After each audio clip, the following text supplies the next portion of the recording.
দক্ষিণ পূর্ব এশিয়ার দেশ থাইল্যান্ডে রোববার একযোগে অনুষ্ঠিত হয়েছে সাধারণ নির্বাচন ও গণভোট। নির্বাচনের বড় ব্যবধানে জয় পেয়েছে প্রধানমন্ত্রী আনুতিন চানভিরাকুলের নেতৃত্বাধীন ভুমজাইথাই পার্টি। একই সঙ্গে সংবিধান পরিবর্তন সংক্রান্ত গণভোটে হ্যাঁ ভোটের জয় নিশ্চিত হয়েছে।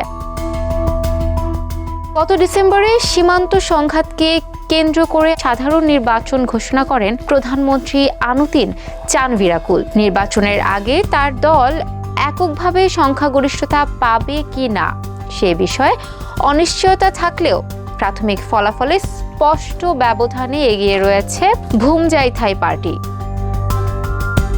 500 আসনের সংসদে প্রাথমিকভাবে ভুমজাইথাই পার্টি পেয়েছে প্রায় 192টি আসন, প্রগতিশীল পিপলস পার্টি পেয়েছে 117টি আসন এবং দীর্ঘদিনের প্রভাবশালী রাজনৈতিক শক্তি পেউথাই পার্টি পেয়েছে 74টি আসন। অন্য দলগুলো বাকি আসনগুলো ভাগ করে নিয়েছে। নির্বাচনের পাশাপাশি অনুষ্ঠিত গণভোটে ভোটারদের সামনে প্রশ্ন রাখা হয়েছিল, নতুন সংবিধান প্রণয়নের প্রক্রিয়া শুরু করা হবে কিনা। গণভোটের ফলাফলে হ্যাঁ ভোট সংখ্যাগরিষ্ঠতা পাওয়ায় বর্তমানে সংবিধান পরিবর্তনের পথে এক ধাপ এগোলো থাইল্যান্ড। এর ফলে পার্লামেন্ট নতুন সংবিধান প্রণয়নের প্রক্রিয়া শুরুর রাজনৈতিক বৈধতা পেল। এদিকে থাইল্যান্ডে এই গুরুত্বপূর্ণ রাজনৈতিক সিদ্ধান্তের ঠিক 2 দিন পরই বাংলাদেশে অনুষ্ঠিত হতে যাচ্ছে একটি গুরুত্বপূর্ণ গণভোট।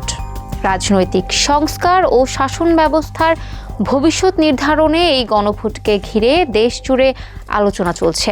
এখানেও মূল প্রশ্ন একটাই, বর্তমান ব্যবস্থার মধ্যেই এগোনো হবে নাকি পরিবর্তনের পথে হাঁটবে দেশ।